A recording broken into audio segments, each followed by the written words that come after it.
Okay po, ang topic po natin ngayon, social anxiety or social phobia. Narinig nyo na ba itong social anxiety, social phobia? Alam na alam ko po to kasi na-experience ko to more than 40 years ago nung kabataan ko. Ano ang social anxiety? Tingnan nyo po, maraming Pilipino meron ito. Hindi lang to basta mahiyain sa harap na ibang tao. Minsan naharap ka, magpe-presentation ka, normal lang, kakabahan ka, may speech ka sa school, sa trabaho. Pero ito, kakaiba. Ang social anxiety or social phobia, isa siyang mental health problem. Okay? Ano ang mga emotional symptoms nito? Okay? Maraming sintomas. Unang-una, nag-umpisa to ng teenager usually o kabataan. Takot ka na i-judge ka na ibang tao. Iniisip mo na agad, sigurado negatibo sasabihin nila sa akin. Ang nararamdaman mo, iniisip mo, mapapahiya ako dito. Okay, pag nagsalita ako, mapapahiya ako. Takot ka rin humarap sa ibang tao. Takot ka kumausap sa hindi mo kilala. Pagdating mo doon, yung ibang tao sasabihin, ba't nervous ka? Bakit namumutla ka? Ba't nanginginig ka? Nararamdaman nila yan. Sasabihin pa nila sa'yo, mag-relax ka lang, okay lang yan. Kasi nakikita nila sa mukha mo. Anxious ka, maputla, medyo tulala. Pwedeng nanginginig ang kamay, pwedeng pinapawisan. Yung mga may social anxiety, umiiwas sila. Umiiwas sila sa pagsasalita, umiiwas sila sa tao. Okay? May nervyos sila. Yung nervyos nila, ina-anticipate nila eh. Maaga pa, iniisip na nila may mangyayaring masama. At paulit-ulit, ina-analyze mo, mga pagkakamali ko dati, ano ba yun? Lagi mo ine-expect masama mangyayari. Pag nagsalita ako, mapapahiya ako, pagtatawanan ako ng classmates ko. Yan ang problema. O yan po naramdaman ko dati. May physical signs din to. Palpitasyon, nanginginig ka, okay, sumasakit ang tiyan, masusuka, nahihilo, parang magbablanko ka. Okay, yung mind mo, parang bakit blanko yung utak ko? Ayaw umandar. Stress, may tension sa leeg, masakit ng likod. Boses mo mataas, high pitch, di ba? Paano?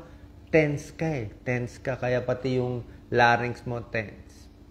Yung mga everyday situation, ano yung nakaka-nervous sa'yo? Mga may party, may meeting, ito pa.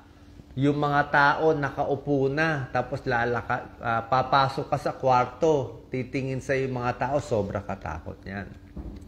Magsasalita ka sa harap ng tao, nakakatakot. Ito pa, kumakain ka lang. Kumakain ka lang, kasama mo yung mga boss o ibang tao, hindi ka na makakain ng maayos. Ito pa, alam natin to, paggamit ng banyo, public restroom, lalo na sa mga lalaki, di ba, sa urinal, hindi ka makaihi kasi takot ka, baka silipan ka ng katabi mo. So, sobrang nervous ka, pati sa pag-ihi, sa pagkain, sa pagpasok sa sangkwarto. Ang dami mo ng stress na walang kabagay-bagay. So, bakit nangyayari itong social anxiety or social phobia? Una-una, pwede ito mamana. Okay, namamana to sa magulang. Merong problema sa amygdala. Yan ang isang parte ng brain na overactive. Pwedeng sa environment, baka yung mga kasamahan mo ninenervous. Pero para sa akin ito wala to sa libro. Feeling ko to sarili ko lang experience. Meron kang mga kinakatakot na subconscious. Ibig sabihin, hindi mo alam kinakatakutan mo yun. Yung palang problema mo.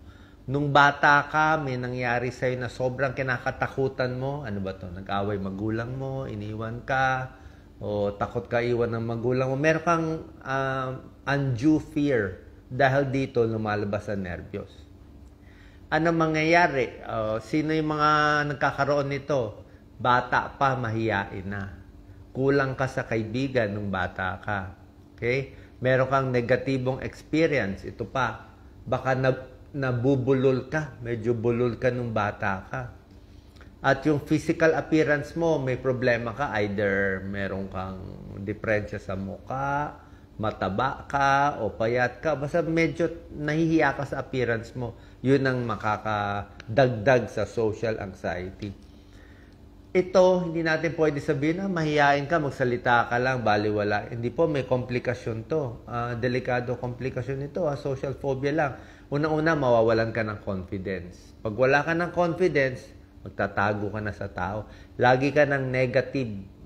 Super sensitive ka sa kritisismo. Minsan, maganda naman sasabihin ng teacher mo, mag-ayos ka o mag-aral ka lang, may first time yan, kinakabahan ka lang, okay lang yan. Lalo ka lang mag-iisip masyado. Ina-isolate mo sarili mo.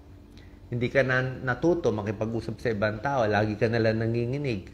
Bagsak ang grades mo sa school, sa trabaho, bagsak din ang work. Alcohol, marami umiinom ng alak at ba napupunta sa droga. At ang delikado, may umaabot sa depression, at yung iba nga, self-harm, delikado. Ano gagawin natin? Ito na. Medyo mahirap na process to sa mga kabataan. Kung nanonood kayo ng video na to, at manood kayo ng ganitong klaseng videos, mga self-help videos, pwede mo i-diary. Huwag mo i-post sa social media. Sulat mo lang. Napahiya ako nito, naramdaman ko to, ganyan. Para ma-analyze mo. Diba? After 1 week, sulat mo experience mo. At least nailabas mo. Okay? Kung hindi mo mailabas sa sulat, para malaman mo bakit ka ba kinakabahan. Pwede sa psychiatrist o psychologist, makukwento mo, mas maganda yon. Usually, bibigyan ka pa ng gamot for depression. Kasi social phobia, social anxiety, papunta sa depression to. Siyempre, breathing technique, maging healthy sa pagkain, mag-exercise. Pero sa akin, ang solution ko, pang matagalan to. Dapat yung confidence ang pinaka-problema Pag wala kang confidence sa sarili, wala kang mahugutan na meron ka nagawang accomplishment sa buhay, ito problema ng maraming kabataan. Wala sila masabi na ito nagawa ko. Let's say, nakatapos ka ng high school o college, o dapat yun na yun, may college graduate ako, happy na ako. O employee of the month, pwede na yun. O favorite ka ng lola mo or something, meron ka lang something na makukuha mong point of confidence. So, ito talaga naging problema ko noon. Nagkaroon ako ng stuttering, nagkaroon ako ng depression. Umayos lang to. Ito, personal kwento ko lang. Nung medyo clerk na ako, intern na ako. Nung gumagamot na ako ng pasyente, nawala na yung isip ko na puro sarili, mamamatay na yung pasyente, mahirap. Ako lang inaasahan. So, nabago. Tsaka isa pang ginawa ko na maganda na pwede nyo gawin, unti-unti mo expose sarili mo sa mga kinakatakutan mo. Takot ka magsalita sa maraming tao. Mabuti sa amin sa medical school, magsasalita kami, presentation, konti lang makikinig. Usually, mga isang group lang kayo, mga 6, 7 lang kayo. Tsaka yung mga presentation namin, mga boring lang. Yung mga 45-year-old female, may sakit sa dibdib, ito family history, ito personal social history, ito vital signs niya, ito check-up namin. So, very routine. So, mabilis sabihin, ito pasyente. So, hindi ka matatakot. Parang nagbibilang ka lang ba? So, mula doon, unti-unti makukuha mo, kaya ko pala magsalita sa konting tao. Tapos, practicein mo na sarili mo. Pag nandiyan na yung boss mo, palaki ng palaki. So, unti-unti mong matuto, okay? Makakuha ng confidence. Para makakuha ka ng konting achievement. Kung meron ka ng achievement sa buhay mo, nakagraduate ka, may konting award ka na, nasanay ka na, medyo pag more confidence, mawawala na yung social anxiety. Pero it takes many, many years. Baka kailangan 30 years old, 40 years old bago nyo makuha to. Kaya tiyaga at tiis lang. Find good friends na magsusupport sa'yo, support group. Ito, maraming mga videos, makakatulong. Pero basically, tiis lang, pang matagalan to. Mapapahiya ka na maraming beses muna. Marami muna magtatawa sa inyo, lolokohin ka. Kasi nga, wala ka nung skills Pag marami kayong kaibigan, lahat magsasalita, normal, kwento-kwento. Pero ikaw, nakaganong ka nakapanik ka So, dahil nagpapanik ka, yung mga tao, ilang sa'yo. Kailangan tiisin mo muna yan for many years. Hanggang makuha mo na yung magandang ugali. Yung mga bata, pwede rin may social anxiety. Yung mga iyak ng iyak, kung bata pa sila.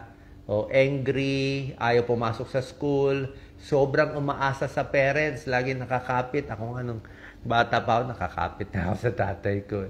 Hindi humihingi ng tulong. Sobra kang nervyos, ayaw mo pumunta sa school, takbo ka na lang sa tatay mo o sa nanay mo. So yan ang mga early symptoms ng social phobia. So mawawala din to, ha? So pag talagang malala na, punta tayo sa psychiatrist. Pero hopefully, sa mga may pinagdadaanan nito, share po natin. Salamat po.